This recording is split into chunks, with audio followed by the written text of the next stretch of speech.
All right, so will they also rename the special and privileged strategic partnership between India and Russia to a no-limits partnership? That is something that President Putin hinted at. Let me now go across to three special guests who are joining us on the discussion tonight. Kanwal Sibal is former Foreign Secretary to the Government of India, also former Indian Ambassador to Russia. Dr. Sergei Markov is a former journalist and a former advisor to President Putin. Michael Rubin, Senior Fellow with the American Enterprise Institute. Thank you very much, gentlemen.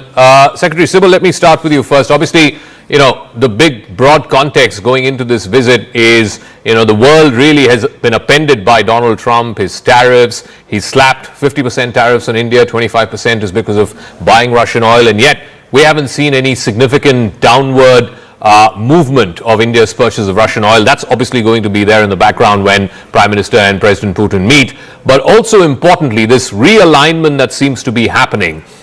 Trump clearly views the three great powers as America, Russia, and China. How does India navigate this balance and protect its own strategic autonomy and its own interests in this region and beyond?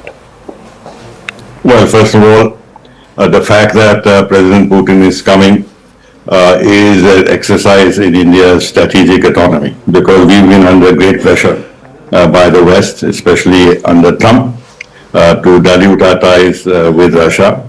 He has imposed 50% tariffs on us, and 25% of that are penalty tariffs to prevent us from buying Russian oil. But we have resisted all these pressures because it is very vital for us that we preserve our options in terms of our foreign policy, our relations with key countries, which like Russia, which are very important historically. And going ahead in terms of the balance of our foreign policy in general, and also balancing the global power equations. I mean, imagine if Russia was taken out of the equation, then you have a G2, effectively. Yeah. I don't think Russia, India, or anybody else wants that situation. So Russia, in a larger perspective, is very important to us indirectly in terms of maintaining a balance of power globally. But leave that aside, we have, as I said, long-standing ties with Russia, which we want to preserve. The defense relationship is very important. Energy is very important. Our biggest investments abroad in the energy sector in any country are in Russia, and we would be willing to invest more. Now, if the United States is looking at normalizing ties with Russia, investing in Russia's energy sector, why can't we also have the same perspective? Also, we have been invited to develop Russia's Far East, and if we invest more in that region, then we will create the basis of more economic exchanges between India and Russia, and this fits in also with our connectivity programs. On defense, as things stand, our armed forces are hugely dependent still on Russian equipment, and that needs servicing, that needs spare parts. And I would say this has not been explored sufficiently enough. Russia today has tremendous experience on the ground in combating the latest NATO weaponry and tactics which have been thrown at Russia in Ukraine. And we can learn a lot from Russia about this new and modern warfare, which is very different from traditional warfare. And then the capacities and capabilities that Russia has developed in combating this can be a very useful area of conversation between us. We just signed a logistics agreement with Russia. So there are a lot of things happening, but I'll conclude by saying that trade is a weak point, as was pointed out. $5 billion is pitiable.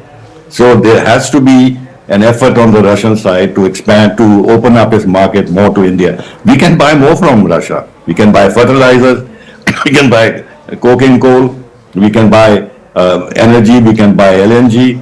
But this will keep increasing our deficit unless Russia also buys more from us. From India, yeah. Therefore, the items that have been mentioned by Parikshit are possible for us to export to Russia, and Russia should look at its regulatory and its registration processes. So Dr. Sergei Markov is joining us. He's a former advisor to President Putin. So I believe it's a large business delegation. I believe about 75 CEOs are accompanying President Putin. The central bank governor of Russian central bank is going to be there. The biggest lender, the CEO of that bank, is also going to be there. But here's the thing, Dr. Markov.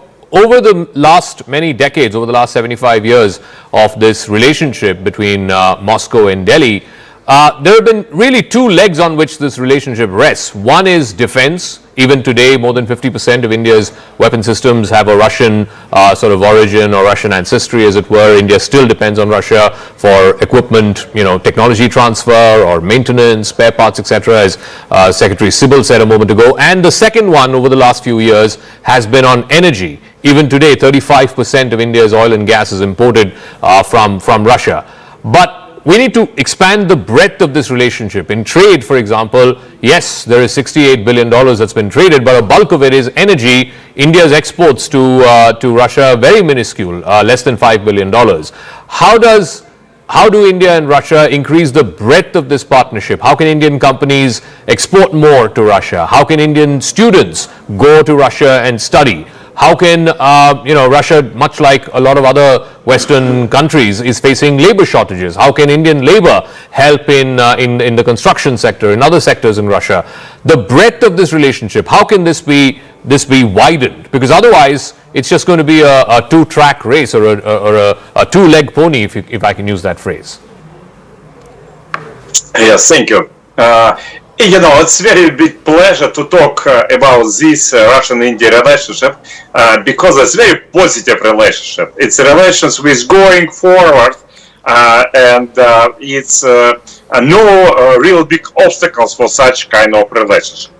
And your journalists and colleagues outlined very good economic relations in these different spheres. I fully agree with this. But it will be a big businessman, huge team of Vladimir Putin or the head of the Russian corporation will come to reach some kind of agreement about specific business. For politicians, very important to create conditions, for political conditions for such business joint project. And for them, very important, it's to make business sure to be not under the threat from the sanctioning war. It's sanctioning war, first of all, against Russia, but most important that this sanctioning war of whom? Of United States of America and Europe and Britain, who pretend to be hegemonic, who pretend to be dictator in this world, and who, in big part, control so-called infrastructure of globalization, which was created under the leadership of the Western countries. So, leader has to discuss not just how to hide away from those Western sanctions, but how to create infrastructure in which new parallel to the Western infrastructure, new infrastructure, which could be used by business for the future and current economic project. This will be, I think, one of the priority. And also, we know that China, for example, also under the threat from United States of America, China also tried to create this parallel infrastructure. So, what kind of this infrastructure to be? Either together with China, but taking into account that India and China has quite sometimes complicated relationship. So, how to build this new infrastructure of new globalization? Okay, so it's about creating a new infrastructure, creating a new system, and like you said, and like President Putin said yesterday, Russia, India, China, is that a possibility? I'll get to that in 1 second, but I want to ask Michael